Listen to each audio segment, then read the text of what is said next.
अस्सलाम वालेकुम दोस्तों। जैसा कि आप लोगों को पता है कि मैं आप लोगों का प्यारा यूट्यूबर जैक भाई। पिछले दिनों में रिसेंटली जो डक्की भाई ने अपनी एक वीडियो अपलोड की है जिसमें उसने अपने 100 डेज के बारे में जो है ना इन्फॉर्मेशन दी थी। 100 डेज के बारे में यार मैंने ना उसका ब्लॉग काफ़ी देर बैठ के देखा, तकरीबन घंटे का उसका ब्लॉग था।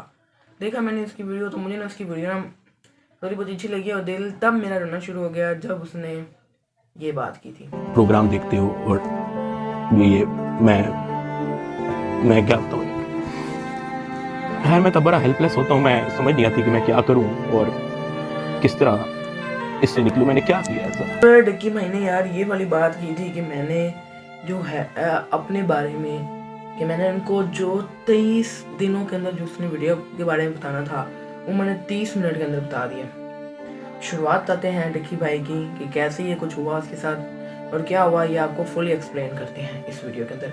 वीडियो में बनी रहिएगा।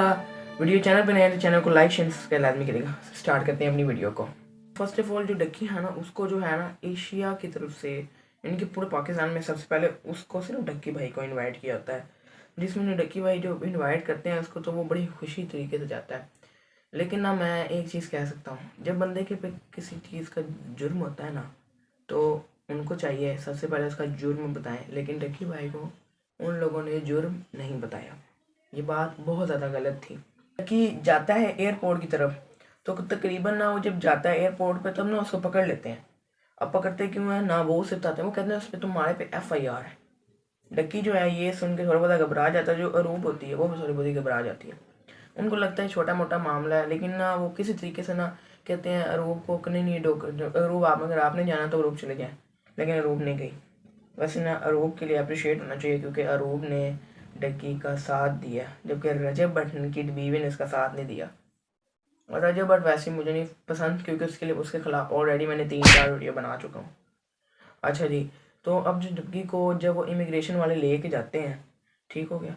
जब ये एक तो डक्की की ना मुझे ये वाली बात नहीं समझ लगती कि यार उसके साथ इतना बेसुरत हुआ क्यों है। फर्स्ट ऑफ ऑल आप ये वाली वीडियो देखें जरा, जिसमें जो डक्की को है वो सरफराज डक्की ये कह रहा है कि मुझे एक लड़के की ने गालियाँ दी, सरफराज ने भी उसे गालियाँ दी। अचानक उठता कहता तेरी माँ किधर से आता है पैसा तेरे पास? मैंने कहा सर मैं यूट्यूब। और लड़की मुझे ये बताएं, डक्की का व्लॉग देने से कब किस बच्चे को सिगरेट की लत लगी है? मैं इस बात से बहुत हैरान हूँ। हाथ ऊपर कर ली। वो घर में एक वीडियो कॉल लगाता है जो एक बच्चा रिसीव करता है जिसकी एस्टिमेटेड तकरीबन एज होगी 7 साल। एक हाथ में सिगरेट होती है। वो उस बच्चे से पूछता है कि डक्की भाई को जानते हो? हैरान हूँ मैं ये सुना है डक्की के व्लॉग के अंदर कि सरफराज चौधरी कह रहे हैं कि डक्की तुम्हारे व्लॉग देखने से बच्चे सिगरेट पे लगे। मैं बहुत हैरान हूँ। चलो जरा ना एक तो मैं आपको शुरू को थोड़ा बताना भूल गया कि मैं जब डक्की का व्लॉग अपलोड हुआ ना तब मेरे इंप्रेशन क्या थे। अच्छा ना मैं ना मोबाइल पकड़ के रखा हुआ था मैंने ना, तो डक्की के जो है व्लॉग अपलोड हो गया। पूरे घर में मैं खुशी से घूमा, हर किसी को था डक्की आ गया डक्की आ गया।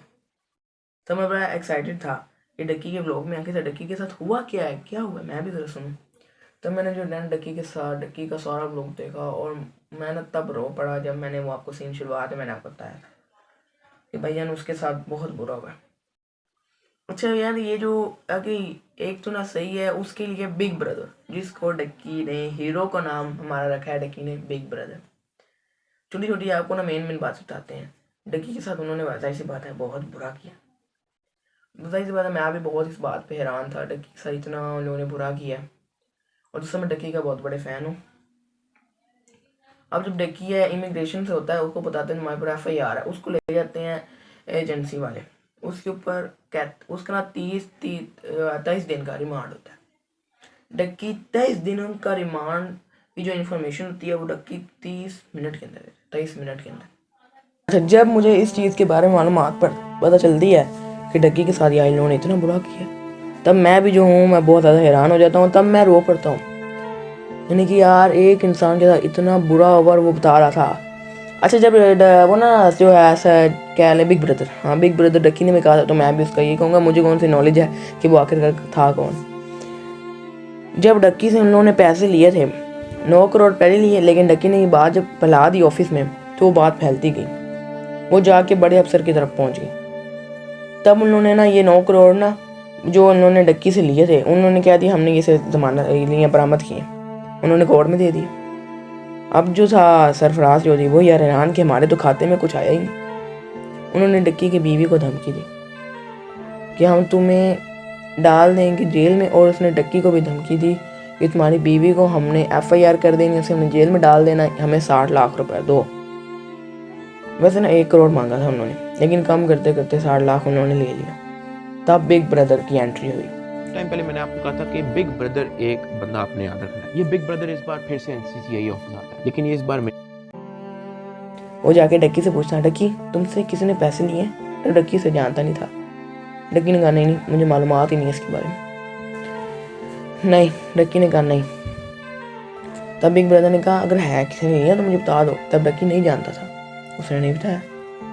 इसी तरह उन्होंने फिर रिमांड ले ली। फिर डक्की को मारते रहे, उससे पूछते रहे कि तुमने क्यों बताई ये बात कि हमने तुमसे पैसे लिए, हमने तुम्हें कहा नहीं था हम तुम्हें छोड़ देंगे? नहीं हुआ। इसी तरह फिर कुछ दिन बाद बिग ब्रदर दोबारा आया। उसने फिर डक्की से पूछा। तब डक्की थोड़ा सा ना कंफ्यूज हो गया कि आखिरकार ये है कौन जो मुझसे ये सवाल कर रहा है। वो परेशान हो गया कि ये मुझे फिर जोर से चपेट मारेंगे, जिस तरह उन्होंने पहले डक्की को चपेट मारी कि पूरे के पूरे दिमाग में जो पेन है ना वो होना शुरू हो गई। डक्की परेशान। डक्की ने कहा नहीं। इसी तरह बिग ब्रदर चला गया। अब डक्की को थोड़ा सा हैरान हो, डक्की सोच में पड़ गया ये है कौन। इसी तरह डिमांड होती रही तो डक्की का आखिरकार दरमियान में केस खत्म हो गया और उसे जेल हो गई। दे दी, मुझे हवालात में बंद कर दिया। मैंने जिंदगी में कभी हवालात नहीं देखी थी। उस रात मैं नहीं सोया। सरफराज चौधरी साहब वो अचानक कमरे में आते। जब डक्की जेल गया तो फिर दोबारा बिग ब्रदर है। तब डक्की ने कहा मैं अब जेल में हूँ तो टेंशन किस बात की, मैं बता देता हूँ इसे।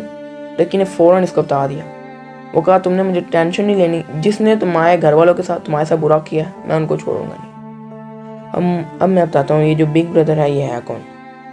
एक बड़ी एजेंसी होती है, उसके ऊपर भी एक एजेंसी होती है जो उन लोगों को पकड़ के रखती है, यानी कि ना एक है ना बड़ा इदारा, उसके ऊपर एक बड़ा इदारा होता है जो चेक करता है कि इस इदारे के अंदर कुछ खराबी तो नहीं, कुछ गलत लोग कोई काम तो नहीं कर रहे। उन लोगों के पास डक्की का केस किसी तरीके से किया, उन्होंने लोगों से सुना कि पैसे ले रहे हैं, उनको शक हो गया, इसलिए बिग ब्रदर की एंट्री हुई। वो कहता अगर इस बंदे से पकड़ लिया, इसलिए सरफराज चौधरी और उसके जो 8 साथी थे वो सारे जेल में अफसर जो थे। इसी तरह चलो ठीक है, अब डक्की ने इसको बता दिया। वो कहता टेंशन नहीं। डक्की ने कहा मुझे ज़्यादा मालूमात नहीं है, आप मेरे घर वालों से पूछ लें। डक्की के वो घर गया, उसने अच्छी तरीके से मालूमात ली। उसी 3 दिन बाद जाके डक्की के साथ बुरा करने वाले सारे जेल में चले गए। करवाने वाला कोई और नहीं बल्कि डिप्टी डायरेक्टर सरफराज चौधरी है, जिसने डक्की को गिरफ्तार किया और उसको दुनिया का सबसे बड़ा मुजरम बनाकर पेश किया। इस डायरेक्टर को आज सस्पेंड कर दिया गया है। Additional director national cyber crime investigation agency Lahore हैं सरफराज चौधरी साहब, उन्हें जनाब सस्पेंड कर दिया गया है। पूरी तैयारी है NCCI की डक्की की बेल कैंसिल करवाने। डक्की भाई के खिलाफ कार्रवाई करने वाले NCCI के एहलकार ऑफिसर सरफराज चौधरी साहब को मुअत्तल कर दिया गया है। जब डक्की के पास काफ़ी दिन बाद जाके खबर पहुंची तो डक्की हैरान और वो बिल्कुल रिलैक्स हो गया। वो कहता कि आखिरकार मुझे इस बड़ी जो थी ना इसके साथ जो प्रोपेगेंडा हुआ था, डक्की को इससे छुटकारा मिल गया। डक्की बहुत खुश। इसी तरह डक्की का फिर केस लगा। डक्की को जो है ना दोबारा कोर्ट में लाया गया और उसका जो है रिहाई होगी, वो घर चला गया। उसके बाद जब डक्की ने ब्लॉग बनाया तो फिर ब्लॉग आया, फिर हम लोगों ने देखा, इंजॉयमेंट की वैसे, लेकिन अफसोस मुझे बहुत ज़्यादा हुआ कि इसका बहुत बुरा हुआ। अच्छा फिर ना मैं आपको बताता हूँ। अब पहले आपको ये मेन बात कर दें कि डक्की अपलोड क्यों नहीं कर रहा ब्लॉग। एस्ट्रोलॉजी का आपने देखा होगा, उसमें आपने डक्की को देखा होगा। डक्की बहुत परेशान तरीके से बैठा हुआ है। अब मैं आपको बताता हूँ कि डक्की ने जब ये व्लॉग बनाया था ना, तब उसी अंदाजे से मुझे पता चल गया था। उसने जब शुरुआत में कहा था मैं आपसे डक्की भाई नहीं सादुररहमान बात करूँगा। अस्सलाम वालेकुम। आज मैं आपसे सादुररहमान बन के बात करूँगा, ना कि डक्की भाई। मैं ये सुनते सारी बात चल गया था, मेरे माइंड में एक बात बैठी, डक्की ने मुझे लगता नहीं अब व्लॉग बनाना है। मेन अंदाज़े तो यही है डक्की शायद अब व्लॉग नहीं बनाएगा। और जाहिर सी बात है डक्की के 9.70 मिलियन हो गए हैं उसके सब्सक्राइबर। डक्की 10 मिलियन के बहुत करीब है। बाकी यार आपको मैं ये थोड़ी बहुत इन्फॉर्मेशन देना चाहता था। बाकी यार प्लीज़ कमेंट में लिखिएगा डक्की भाई आर्मी, यार मेरे बारे में लिख देना। वैसे मैं डक्की का बहुत बड़ा फ़ैन हूँ, मिलना चाहता हूँ उसके साथ। लेकिन ना मुझे असल में टाइम नहीं मिला, क्योंकि आपको पता जैसे कि मेरे 9th पेपर हो रहे हैं और 4-5 बैड न्यूज़ और 2 गुड न्यूज़ हैं आपके लिए, जो मैं आपको नेक्स्ट व्लॉग में बताऊंगा। बाकी यार मेरे चैनल पे नए, चैनल को लाइक शेयर सब्सक्राइब लाजमी करिएगा। इस व्लॉग को यहीं पे एंड करते हैं। वीडियो अच्छी लगी हो लाइक शेयर एंड सब्सक्राइब लाजमी करिएगा। मिलेंगे वीडियो में, तब तक के लिए अल्लाह हाफिज़।